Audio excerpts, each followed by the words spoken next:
Let me ask you something. Have you been massaging your face every day, trying to lift it? Gua sha, face rollers, or your massage pulling upward. And right after you do it, your face looks tighter, but a day or 2 days later, it somehow looks even looser. If that sounds familiar, this video might change the way you think about facial aging. First, let's clarify something. Massage does create a temporary lifting effect because it improves circulation, stimulates lymphatic flow, and activates nerve tension for the short period of time. So yes, your face can look tighter right after. But here's a problem. Temporary stimulation is not a structural change. It's like stretching a loose piece of fabric. For a moment, it looks smooth, but structure underneath hasn't changed. After 40, the tension in our fascia and ligaments gradually decreases, and when that happens, excessive pulling can actually do the opposite of what you want. If you repeatedly stretch tissue that has already loose elasticity, you are not strengthening it, you are fatiguing it.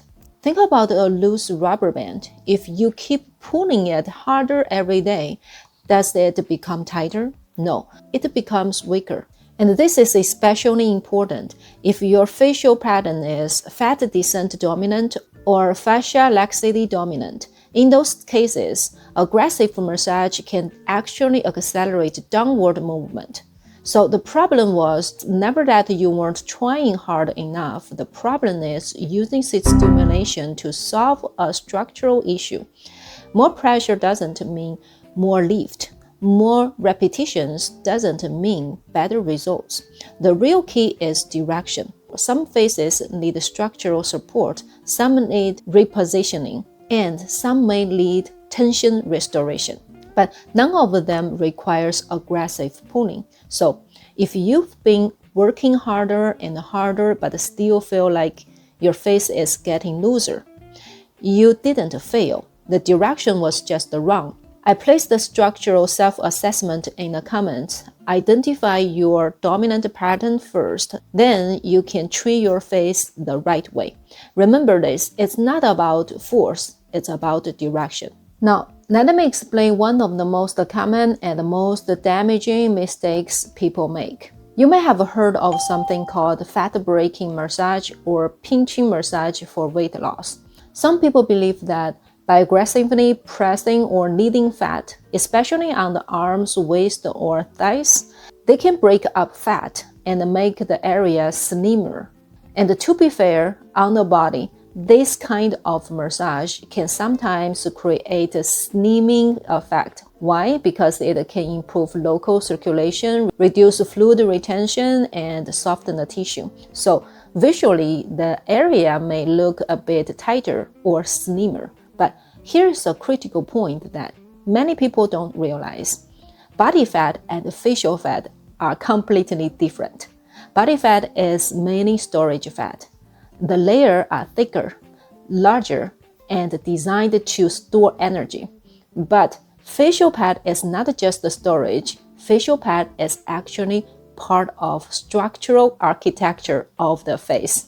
In medicine, those are called facial fat pads. And these fat pads are not randomly sitting under the skin, they are suspended and supported by fascia and ligaments. Even more importantly, facial fat is not one large block, it's divided by many small fibrous septae, which is thin connective structures that separate and hold the fat pads in place. You can think of them like tiny hammocks or pockets that support the fat and keep it positioned higher on the face. When we are younger, those structures are tight and strong, but after around age 40, the tension in the fascia and the ligaments naturally begin to decrease. Now imagine what happens if you start to aggressively kneading or pressing those fat pads every day. 3 things may occur. First, you stretch the fibrous septae. Those small structures that hold the fat in place are repeatedly pulled and stretched. It's like pulling on an already loose hammock. Eventually, it becomes even looser. Second, you increase the mobility of the tissue. Massage increases warmth and circulation, which makes the tissue more fluid and mobile. On the body, this may not be a problem, but on a face where structural support is already weakening, increased mobility means the fat pad can shift more easily.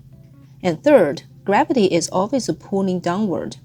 Body fat often spreads more horizontally, but facial fat pads are strongly influenced by gravity. So, when support structures weaken and the mobility increases, gravity can pull those fat pads downward even faster. This is one of the reasons why aggressive facial massage can sometimes accelerate sagging instead of lifting. I remember a young woman in her early 20s who came to me and she had a very full and beautiful facial fat pad. She wanted to learn facial massage techniques to make her face smaller. I told her something very important. Protect your fat pad because those fat pads are like treasures. They are keeping your face useful. If you damage or weaken their supporting structure now, by the time you reach your 40s, your face may sag much more dramatically. Instead of aggressive massaging her face, I suggested her to focus on whole body training. When posture improved, muscles became stronger and lymphatic circulation improved. The facial contour often become clearer naturally. And the same principle applies later in life.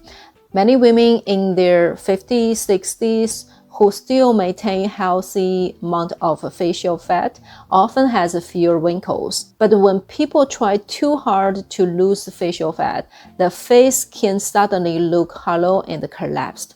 So if you are over 40 and you want to slimmer, more defined face, the first place to start is not aggressive facial massage, and it's not scraping or overstimulating the face. Very often, it actually starts from the body, especially the lower body and the posture.